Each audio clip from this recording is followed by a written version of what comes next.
Hi friends, பிப்ரவரி 14க்கான current அஃபேர்ஸை பார்க்கலாம் வாங்க. அதுக்கு முன்னாடி நம்ம சேனல் பிடிச்சிருந்ததுன்னா சப்ஸ்கிரைப் பண்ணிவிட்டு பார்க்க ஆரம்பிங்க. ஃபஸ்ட்டு பாயிண்ட்டு, இப்போ பயணிகளின் பாதுகாப்பை மேம்படுத்துறதுக்கும் நாடு முழுவதும் உள்ள ரயில்வே பெட்டிகளில் ஆல்மோஸ்ட் 12,300 சிசிடிவி கேமராக்கள் பொருத்தப்பட்டிருப்பதாக ரயில்வே அமைச்சர் சொல்லியிருக்காரு. அடுத்த பாயிண்ட்டு, 2020 வேர்ல்டு கப் வந்து இப்போ ரீசெண்டாக நேற்று நடந்த ஆஸ்திரேலியா கூட ஜிம்பாப்வே அணி வெற்றியை பதிவு பண்ணியிருக்கு.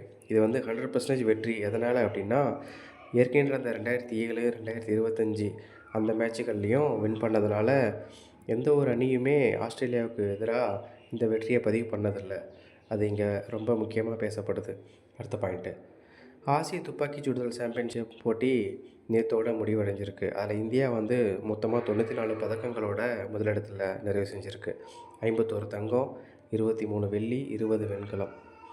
அடுத்த பாயிண்ட்டு, வங்கதேச தேர்தல் நேற்று வந்து இறுதி முடிவுகள் வெளியானுச்சு. அதில் பிஎன்பி கட்சி, பங்களாதேஷ் நேஷனல் பார்ட்டி, அதில் வந்து அமோகமாக வெற்றி பெற்றிருக்கு. பிரதமராக பதவியேற்க உள்ள பிஎன்பி கட்சி தலைவர் தாரிக் ரகுமான். இவர் வந்து மொத்தமாக 299 தொகுதிகளுக்கு 59.44% வாக்குகள் பதிவாகிருக்கு. நேற்று கூட நான் 55ன்னு சொல்லிட்டேன். அது தவறான இன்ஃபர்மேஷனை இதை நோட் பண்ணிக்கோங்க. அடுத்த பாயிண்ட்டு, எடை குறைவாக பிறக்கும் குழந்தைகளுக்காக ஊட்டச்சத்து பாதுகாப்பு பெட்டகம், அப்புறம் மகப்பேறு இறப்பு விகிதத்தை குறைக்கும் பொறுத்து தாய்மை செயலி அப்படிங்கிற திட்டத்தை வந்து மக்கள் நல்வாழ்வுத்துறை அமைச்சர் சுப்பிரமணியன் நேற்று தொடங்கி வச்சுருக்காரு.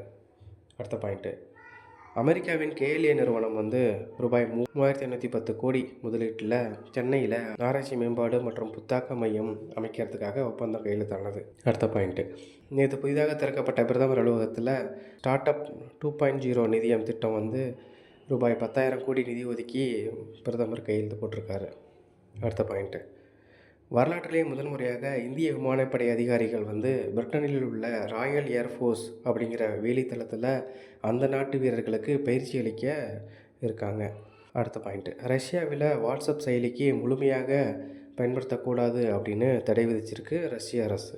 ஓகே, நாளைக்கு வேறு ஒரு பாயிண்ட்ஸில் பார்க்கலாம். தேங்க்யூ.